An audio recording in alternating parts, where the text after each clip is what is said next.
गुजरात में विधानसभा चुनाव के प्रचार का शोर थम गया है।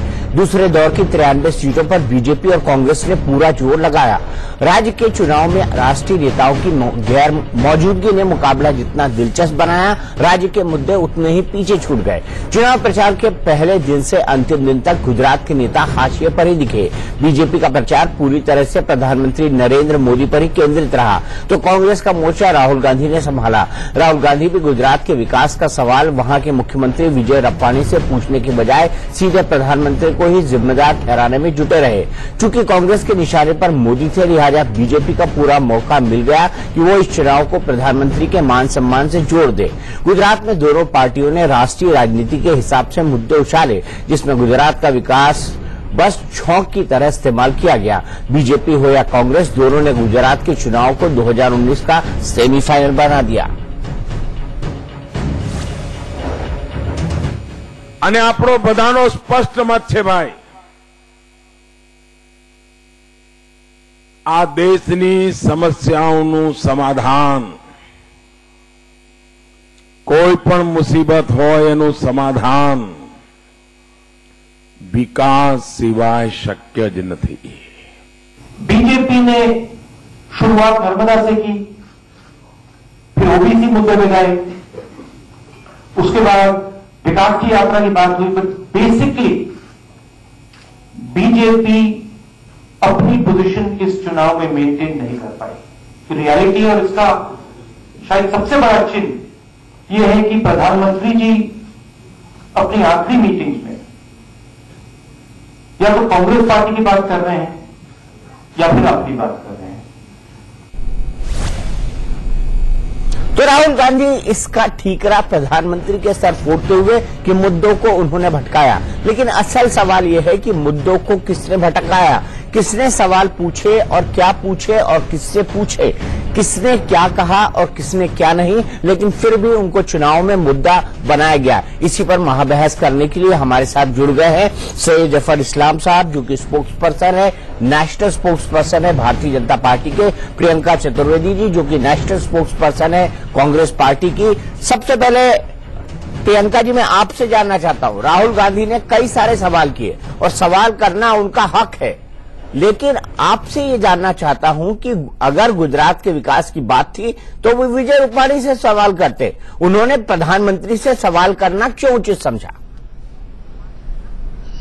नहीं, उचित इसलिए समझा क्योंकि इतने सालों से 22 साल में से 12 साल का कार्यकाल तो प्रधानमंत्री मोदी का रहा है, और उसी विकास के मॉडल को प्रधानमंत्री लेकर गए थे देश की जनता के सामने। और आज जब वो विकास मॉडल, मोदी मॉडल जो उजागर हो रहा है, उसकी जवाबदेही तो प्रधानमंत्री मोदी ही देंगे। उनके जाने के बाद आप लोगों ने 2 वहां पे मुख्यमंत्री बदल दिए और किसी तरीके के सवालों के जवाब हमें नहीं मिल पा रहे हैं। तो सवालों का ठीकरा तो प्रधानमंत्री मोदी के ही सर पे फूटेगा, और प्रधानमंत्री मोदी से उम्मीद थी कि इतने बढ़िया काम किए हैं उनने, तो उन कामों के बारे में बात करते, पर उन्होंने सब जगह की बात की। कांग्रेस पे अटैक किया, उन्होंने राहुल गांधी जी पे अटैक किया, डॉक्टर मनमोहन सिंह जी पे किया, पूर्व आर्मी चीफ पर किया, हर जगह उन्होंने वार किया, पर कुछ भी जो वहां की जनता के सवाल हैं, जो वहां की जनता की तकलीफें हैं, उस पे 2 मिनट तक नहीं बिताए। नहीं, मुझे ये बताइए प्रियंका जी, अगर इतना पुराना जा रहे थे आप, 22 साल में 12 साल प्रधानमंत्री के ढूंढ रहे थे, तो 95 से पहले वहां तो लगातार कांग्रेस की सरकार थी, फिर सवाल कांग्रेस से भी पूछे जाने चाहिए थे कि आपकी सरकार ने ये क्या किया। बहुत अच्छा हुआ माधव सिंह सोलंकी ने ये क्यों किया, उन्होंने खान सेक्टर क्यों बनाया, क्या अच्छा है तो जवाब दीजिए। 1 मिनट तो हाँ, तो वही, अगर आप सवाल पूछना बंद करेंगे तभी तो जवाब दूंगी।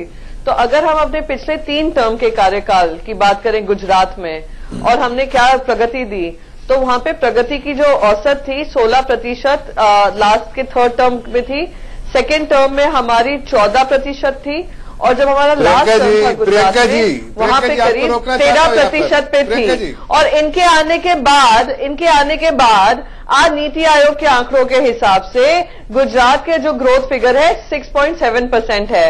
और बात रही स्कूलों की, स्कूल हमारे कार्यकाल एक एक करके जाएंगे। आपने ग्रोथ फिगर की बात, महिलाओं के लिए एजुकेशन फ्री थी, इनके बाद आने के बाद एजुकेशन पे फीस लगा दी। हमारे समय पे 26% महिलाओं का लड़कियों का स्कूलों में एडमिशन बढ़ा, इनके आने के बाद 20% घटा। अब हम बात करें एजुकेशन जवाब ले लेते हैं। आपने हमारे कार्यकाल में 70% बढ़ा, प्रियंका जी जवाब ले लेते हैं। 86% गिरा। तो अब आप जवाब मांग लीजिए। जवाब ले लेते हैं ना, जवाब ले लेते हैं। मैंने आपको रिपोर्ट कार्ड करके जाते हैं मुद्दों पर, 22 साल का रिपोर्ट कार्ड प्रियंका जी एक एक करके जाते हैं मुद्दों पर, तब आसानी भी होगी डिबेट में और अपनी बातों को आप कम्युनिकेट भी बड़ी आसानी से कर पाएंगे। जफर इस्लाम साहब जवाब आपका। अब वो बीच में टोका टाकी करेंगे जो उनकी आदत है, देखिए, तो मैं सभी लोगों को समझ में नहीं आएगी। मेरे समय पे हमसे सवाल पूछा, मैं तो आपको बकायदा 15 साल पहले का जवाब दे रही हूँ। ये लोग अपने 22 साल के कार्यकाल में जवाब नहीं दे पा रहे हैं। अरे सुन लीजिए, सबकी बात करेंगे पर मुद्दों की बात नहीं करेंगे। प्रियंका जी सुन लीजिए। अरे सिविलिटी लाइए थोड़ा। आप कहती है कुछ प्रीच कुछ करती कुछ और है। सुन लीजिए, आपने जो झूठ बोला उसको मैं सबसे पहले आपका झूठ का पर्दाफाश करता हूं। देखिए, नहीं सुन लीजिए। पिछले 5 सालों में इकोनॉमिक क्राइसिस के बाद जीडीपी ग्रोथ जो है गुजरात का, पूरे दुनिया में किसी भी कस्बा में, किसी भी एरिया में, किसी भी कोई इलाका नहीं दुनिया में जहां पर जो ग्रोथ है 10% डबल डिजिट में इतना हुआ है। गुजरात एक ऐसा इलाका है जहां सबसे ज्यादा ग्रोथ हुआ है पिछले 5-7 सालों में। दूसरी बात, आप 22 साल पुराने बात कर रहे हैं। 22 साल पुरानी बात थोड़ा अपने आप को समझिए। आपके अगर 22 साल पुराने आपकी उम्र कितनी थी या आपकी हाइट कितनी थी, उसी तरह जो वहां पर जो आज जो जीडीपी है उसकी साइज भी बढ़ गया है। उस वक्त छोटा सा 71,000 करोड़ का बेस था और अभी देखिए 10,33,000 करोड़ का बेस है। ये तो फर्क आप समझ गई होंगे। कम से कम हाइट बढ़ती है, उससे ज्यादा साइज भी बढ़ता है प्रियंका जी। तो इकोनॉमी की साइज बहुत बढ़ गई है। उस बेस पे 10% रिमार्केबल अचीवमेंट है, डबल डिजिट। तीसरी बात कहना चाहता हूं कि जो हमने जिस तरह से पर कैपिटा इनकम हमारा बढ़ा है, जो आप बात कर रही है पर कैपिटा, जो आमदनी जिसको बोलते हैं, लोगों की आमदनी है दुनिया में सबसे ज्यादा, अगर पूरे हिंदुस्तान में सबसे ज्यादा आमदनी बढ़ी है तो वो गुजरात के लोगों की आमदनी बढ़ी है पर कैपिटा इनकम। देश की आमदनी अगर उठाइए तो वेटेड एवरेज जो है गुजरात से कम है। और अगर देश को देखिए, दूसरे जो आपके साइड में जो आपकी सरकार थी, तो पूरे दुनिया में जब चाइना जिसके साथ हमारा मुकाबला बराबर ही पे थे हम, आज 5 टाइम उससे कम हो गए हैं। तो ये भी आपको जानना चाहिए। तो गलत बयानी से मत काम लीजिए। एजुकेशन के बारे में बात कर रहे हैं, 7 यूनिवर्सिटी छोड़ा था, आज 57 यूनिवर्सिटी है। 30 इंजीनियरिंग कॉलेज छोड़ा था, आज 230 इंजीनियरिंग कॉलेज है। कितने पॉलिटेक्निक मुझे ये गलत आंकड़े दे रहे हैं। मुझे थोड़ा जवाब देने का समय दीजिए। नहीं, आपके पास बिल्कुल जवाब देने का समय है। प्रियंका जी एक राइडर के साथ, और मेरा राइडर ये है कि जब कांग्रेस ने अपने जमाने में इतना अच्छा काम किया था तो राहुल गांधी से प्रधानमंत्री को क्यों कोसते रहे? प्रियंका जी, हाँ, अब आप दोनों ने अगर सवाल कर लिया हो तो मैं जवाब दे दूं। सबसे पहले तो मुझे बिल्कुल यकीन हो गया है कि आज जो ये नॉन परफॉर्मिंग एसेट्स बैंक्स में बढ़ते जा रहे हैं, क्योंकि सैयद जफर इस्लाम जैसे बैंकर्स रह चुके हैं सरकारी बैंकों में, इसलिए आज हमारे एनपीएज इतने बढ़ गए हैं। इन्होंने ही जो लोन्स पास किए होंगे, उन्होंने वायबिलिटी देखी होगी, तभी आज ये नॉन परफॉर्मिंग एसेट्स है। इन्होंने आंकड़े दिए और हाइट लेंथ ब्रेथ सबकी बात की। झूठ बोलने की हाइट मैं तो सरकार height length breadth. Priyanka ji, Priyanka एक मिनट, आप झूठ नहीं बोलिएगा। पिछले बार भी आपने बोला मैं समाजवादी पार्टी में था। किसने वो देखा मुझे समाजवादी पार्टी में? कांग्रेस में तो थे ही। मैं आपसे मिल चुकी हूँ कांग्रेस पार्टी में, मैंने देखा है आपको। मैं तो आपसे मिल भी चुकी हूँ। मैं तो आपको पार्टी के वॉर में मिल चुकी हूँ। तो झूठ बोलना बंद कर दीजिए। झूठ बोलना बंद कर दीजिए। नहीं है, झूठ बोलना बंद कर दीजिए। पर्सनल अटैक करना, मैं जवाब दे रही हूँ, मैं कर रही हूँ। झूठ बोलना करते रहिए, करते रहिए। हो गया, आपने बोल दिया। मैं आपको बाय द वे सर, मैं आपको ध्यान दिला दूं, मैं मुद्दे पे बात। हाँ, नहीं, मैं झूठ नहीं बोल रही हूँ। मैं आपको बकायदा वॉर रूम में मिलकर आपको नमस्कार भी कर चुकी हूँ। आप शायद भूल चुके होंगे, मुझे बहुत अच्छे से ध्यान है। तो आप झूठ बोलना, तो आप बात करना बंद करिए। ये 2014 से पहले आप कौन सी पार्टी में थे? उसी पार्टी में थे जिस पार्टी में मैं अभी भी शामिल हूँ। आपकी तरह मौका परस्त नहीं हूँ। बताता हूँ। हाँ, मेरी गलत फहमी है। हाँ ठीक है। अब मैं मुद्दे पे आ जाऊँ दीपक चौरसिया जी। देखिए फिर हम मुद्दे पर नहीं है, राम साहब, प्रियंका जी हम फिर मुद्दे पर नहीं है, हम फिर मुद्दों पर नहीं है, मुद्दों पर आते हैं और चलिए व्यक्तिगत हमलों से बचते हैं, ये हम रिक्वेस्ट करते हैं आप दोनों से। ये रहना भी चाहती है। मैं वो आंकड़ों के बारे में बात कर रही थी, उनके आंकड़े उतने ही चौंकाने वाले हैं जितने आंकड़े नॉन परफॉर्मिंग एसेट्स के इन्होंने राइट ऑफ किए हैं और किसानों के राइट ऑफ करने को तैयार नहीं है। आज अगर इन्होंने इतना अच्छा सुशासन दिया होता, हम तो आपसे बस कह रहे हैं अपना रिपोर्ट कार्ड दे दीजिए। आप आप यूनिवर्सिटीज की बढ़ोतरी की बात कर रहे थे, 86% प्राइवेट यूनिवर्सिटीज आप लोगों के कार्यकाल में बढ़ी है। मैं आपसे बस एक सवाल पूछ रही हूं, आज अहमदाबाद जैसे शहर में इतने बच्चे, नए छोटे बच्चे के देहांत हो जाता है क्योंकि इमरजेंसी सर्विसेज अब तक आपके सिविक हॉस्पिटल्स में नहीं है, तो वो क्या आपके ऊपर जिम्मेदारी और क्या प्रश्न चिन्ह उठाता है, उसका जवाब आप ही दीजिए। आप बात कर रहे हैं पर कैपिटा इनकम की, आज जो वहां का किसान है ना, उसका अगर पर डे का इनकम देखेंगे वो नेशनल एवरेज से 71% कम है। आप थोड़े अपने आंकड़ों को ठीक नजरिए से देखिए, क्योंकि जो नजरिए से आप जवाब दे रहे हैं वो नजरिया गुजरात से बिल्कुल परे है। गुजरात की जनता आज आपसे पूछ रही है, अगर इतना सुशासन दिया था तो आज महिलाएं क्यों आंदोलन कर रही हैं, छोटे कारोबारी क्यों आंदोलन कर रहे हैं, नोटबंदी के बाद किसान क्यों आंदोलन कर रहे हैं, पाटीदारों का क्यों आंदोलन हो रहा है, दलितों का क्यों आंदोलन हो रहा है। थोड़ा अगर आपने सबका साथ सबका विकास किया होता तो आज आपका इकोनॉमिक मॉडल, मोदीनॉमिक्स मॉडल का इस तरीके से खुलासा नहीं होता।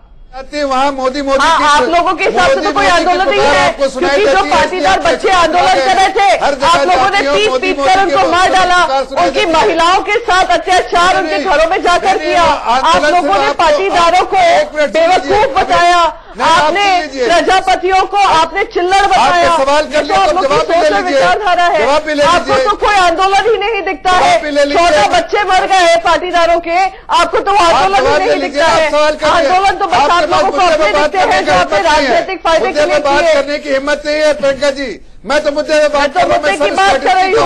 की बात कर रही हूँ।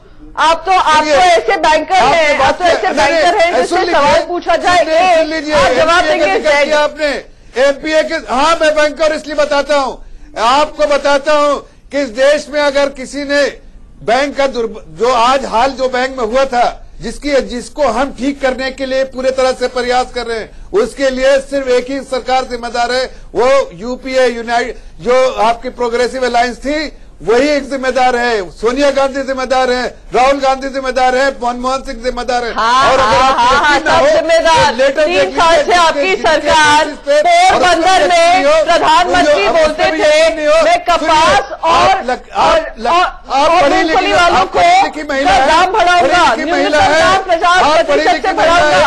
आते ही सुप्रीम कोर्ट में एफिडेविट आ जाते हैं और नहीं कर सकते हैं,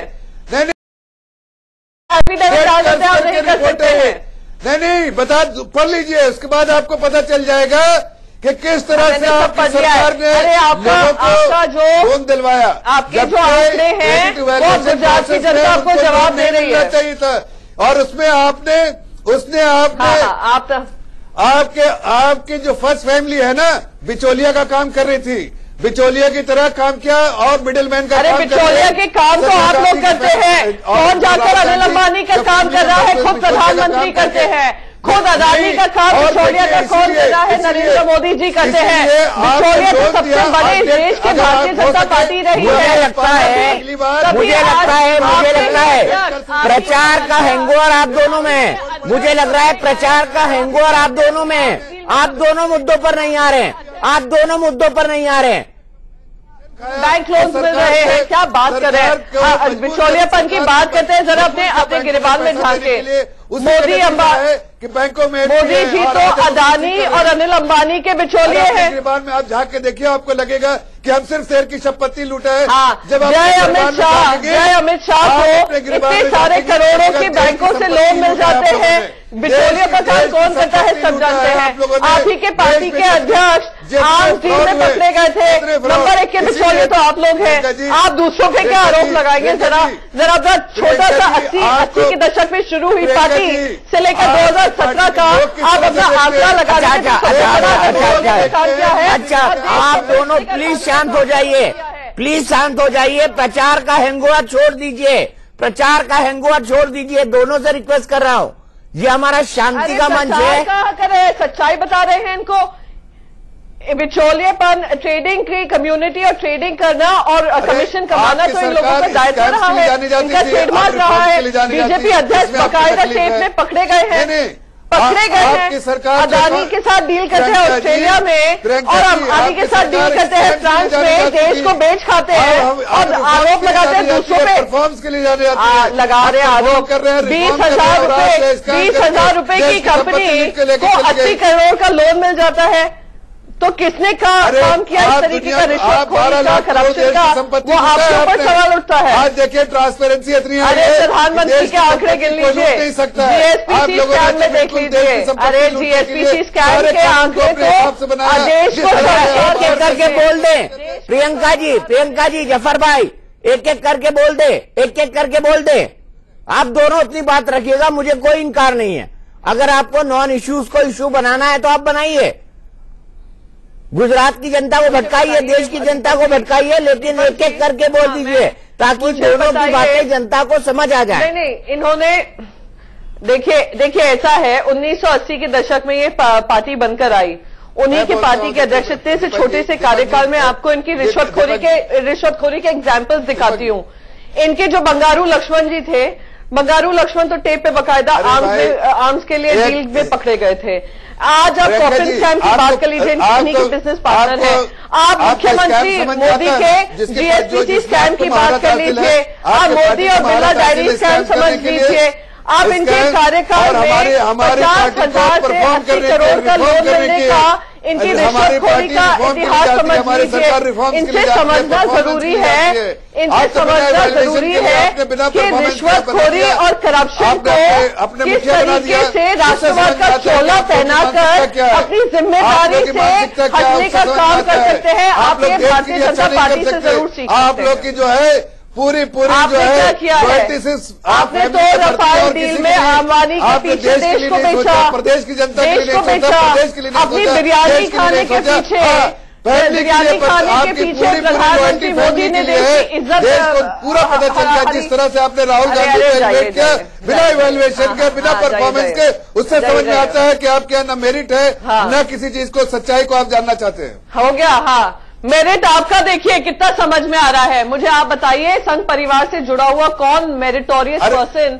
अरे हमारे पार्टी को, हमारी सरकार को संघ परिवार का के लिए एक इलेक्शन की प्रक्रिया बताइए जिससे नरेंद्र अमित शाह जी जीत कर आए या आपके राजनाथ सिंह जी जीत कर आए। अरे हिम्मत हो तो जाकर आप अमित शाह को चैलेंज दीजिए, फिर मुझसे आकर बकवास करिए। अब बताइए, कहिए अमित शाह से गद्दी छोड़ो और मुझे बनाओ अध्यक्ष। है हिम्मत? आते बात करते जाते। आपने तो इलेक्शन तक राहुल गांधी को हिम्मत कर, हमारे तो इलेक्शन कमीशन के अंतर्गत पूरी इलेक्शन हुआ है। अरे मैं तो सीना ठोक के कहती हूँ, मैंने उनको वोट दिया है और मैं नहीं, मेरे जैसे 9,000 डेलीगेट्स ने उनको चुनकर उनको प्रेसिडेंट बनाया है। आप लोगों को तो वो भी अधिकार नहीं है। आप लोग बस आकर टेलीविजन पे आकर चीख चिल्ला लेते हैं, वो भी अधिकार नहीं है आपके पास। जरा अपने पार्टी का संविधान बदले, चीख चिल्लाकर यहाँ पे बात ना करें। मैं तो गर्व से कहती हूँ, मैंने राहुल गांधी जी को वोट दिया प्रेसिडेंट बनने के लिए। क्या आप बन सकते हैं? क्या आप कह सकते हैं हाँ मैंने वोट दिया अमित शाह को अध्यक्ष बनने के लिए? हिम्मत है आप में? वरना आपके पास ना हिम्मत, ना साहस कर पाए। ये दोनों गदाधारी भीम बन गए, ये दोनों गदाधारी भीम बन गए, ये दोनों गदाधारी भीम बन गए। मैं दोनों से सिर्फ ये कहूंगा, शांत गदाधारी भीम, शांत। वो भी इसलिए क्योंकि हम फिर मुद्दों पर आ जाएं, क्योंकि हमारी 21 मिनट की बहस हो चुकी है और 21 मिनट की बहस में सिर्फ 1 या 2 मुद्दों को हमने छुआ है। अगर हम बहस में मुद्दों पर वापस आ जाएं तो बेहतर होगा। मेरे साथ अनुज गुप्ता जी भी जुड़ गए हैं, उनको भी बहस में आगे लिए चलेंगे और उनसे पूछेंगे कि आखिर क्या कारण है कि गुजरात चुनाव में मुख्य मुद्दों से चुनाव से ध्यान भटकाया गया, क्यों? ब्रेक के बाद।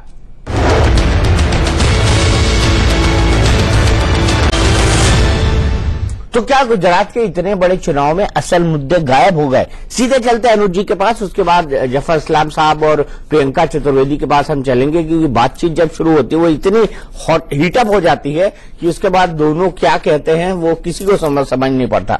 अनुज जी, सबसे पहले अगर मैं बात करूं तो राहुल गांधी और प्रधानमंत्री, नैनोकार, नीच आदमी, पाकिस्तान, औरंगजेब, लेकिन गुजरात चुनाव का असली मुद्दा कहां है?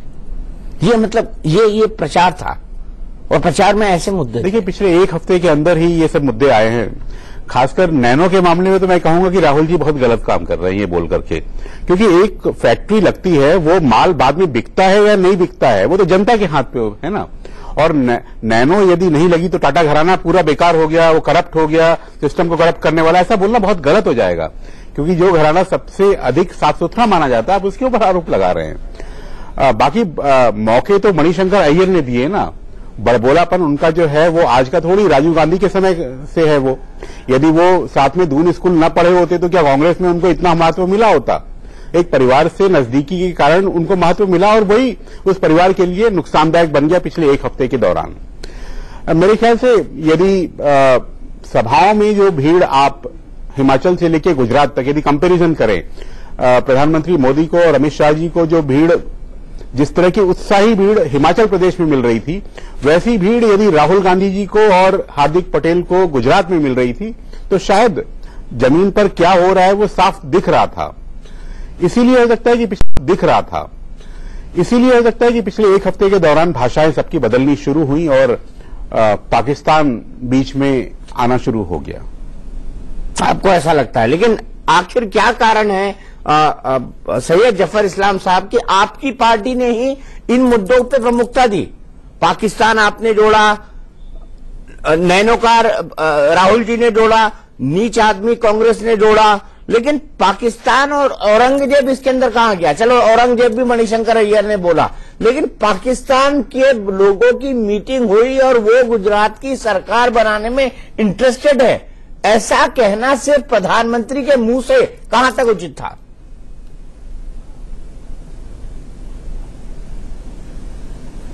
देखिए दीपक जी, सच्चाई जो है ना वो सच्चाई रहती है, उसको बदला नहीं जा सकता। कहता है कि हिंदी में कहावत है कि सच ज्यादा हो या कम हो वो सच ही रहेगा, सच बढ़ा नहीं सकते आप, झूठ की कोई इंतहा नहीं होती। उसी तरह कांग्रेस ने झूठ बहुत बोलना शुरू किया, हर बात पे झूठ बोल रहे हैं।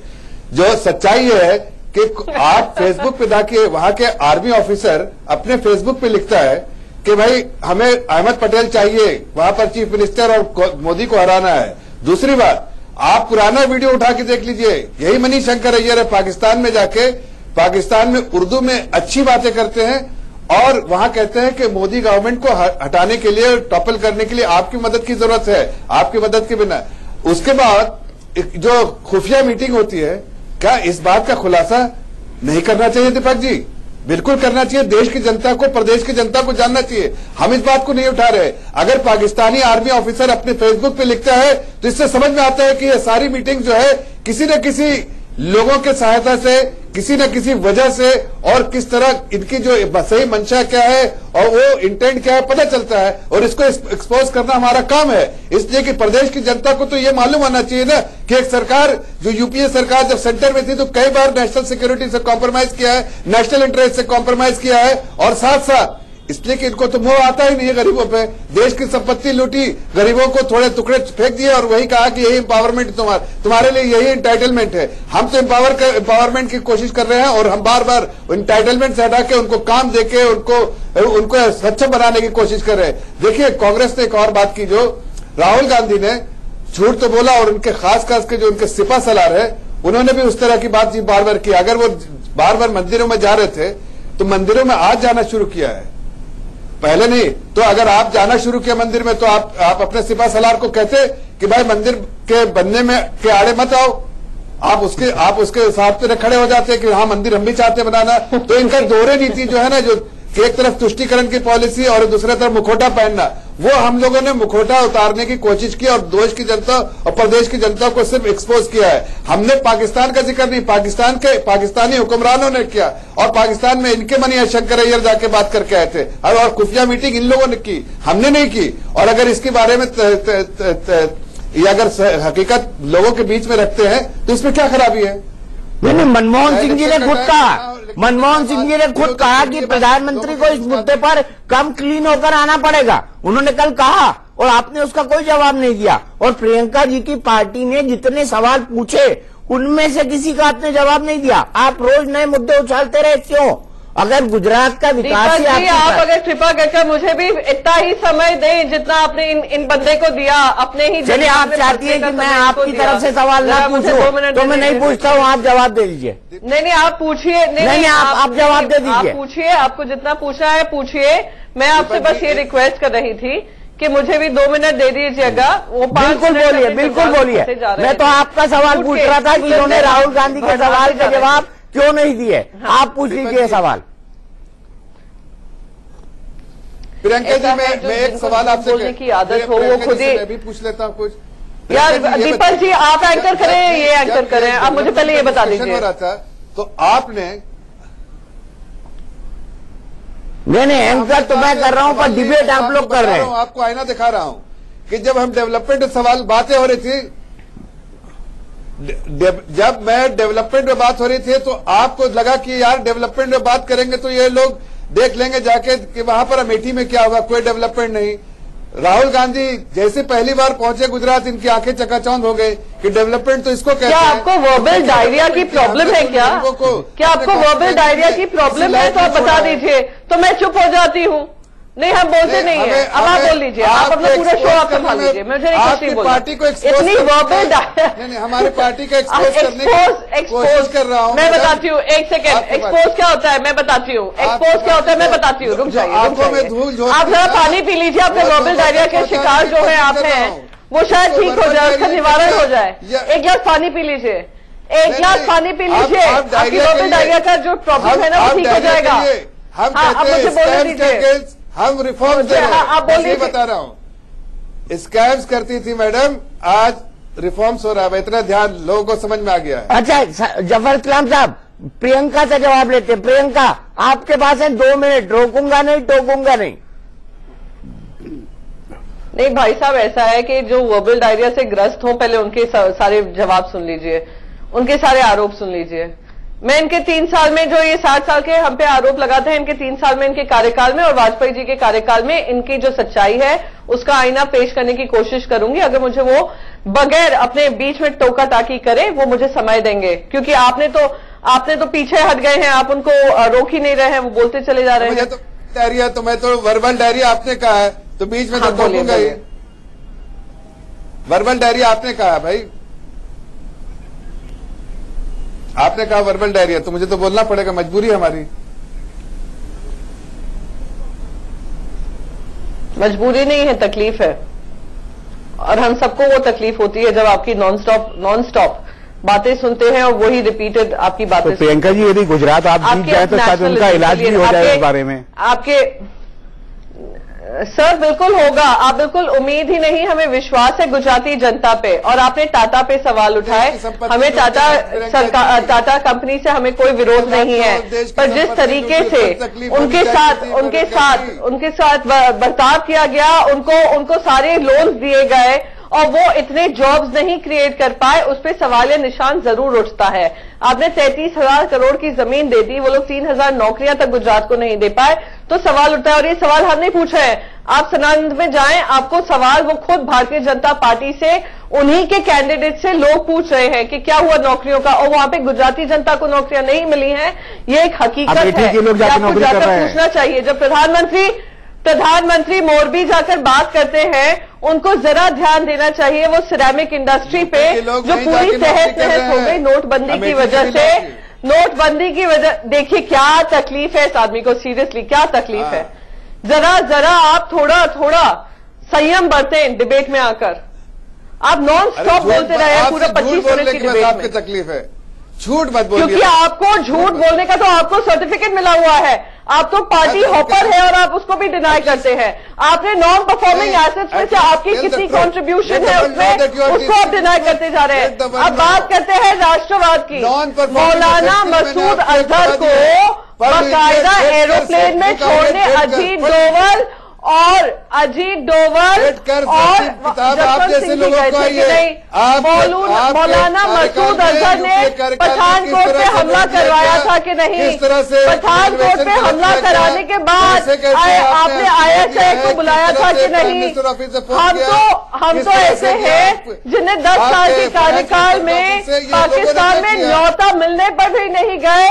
आप तो बिन बुलाए मेहमान खाकर बिरयानी खाकर आए हैं। अब मौलाना मसूद अजहर की बात करिए, अब आप बात करिए कारगिल की, आप बात करिए डिफेंस डील में आपके पकड़े गए अध्यक्ष की, आप बात करिए रफाल डील को और हिंदुस्तान एरोनॉटिक्स लिमिटेड को किसने पिछड़ा छोड़ा? आप लोगों ने, क्योंकि आपको बचाना था अनिल अंबानी को, आपको डील देनी थी अनिल अंबानी को। आपने प्राइज रफाल के जेट जो खरीदे दुगने दामों में क्यों खरीदे? क्योंकि आपकी आदत है रिश्वतखोरी की। रिश्वत आपने कमाई है। नॉन सिक्योर्ड लोन अदानी को ऑस्ट्रेलिया के कोल माइंस के लिए किसने दिया?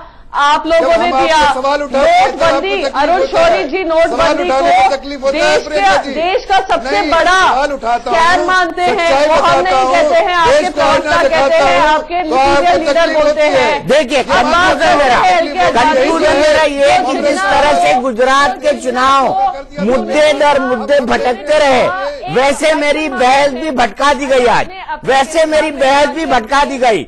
अफसोस प्रियंका जी, अफसोस सैयद जफर इस्लाम साहब, वक्त मेरे पास इतना ही है। मुझे जाते जाते सिर्फ एक बात कहनी है कि जिस तरह गुजरात में चुनाव के मुद्दे भटके, वैसे मेरी बहस भी आज भटक गई। हकीकत क्या है गुजरात के 18 को मालूम पड़ जाएगा, लेकिन 18 से पहले होते होते क्या दोनों पार्टियों के बीच इसी तरह की तूतू महमह चलती रहेगी? क्योंकि ऐसा लगता है कि गुजरात चुनाव भले से निपट जाए, लेकिन जो कटुता दोनों पार्टियों की है वो अब सरफेस पे है, वो अब सतह पर है और ये कटुता लगातार बढ़ती रहेगी, ऐसा फिलहाल प्रतीत होता है। हमारी बहस में आज के लिए इतना ही, लेकिन इंडिया न्यूज पर खबरों का सिलसिला लगातार जारी है।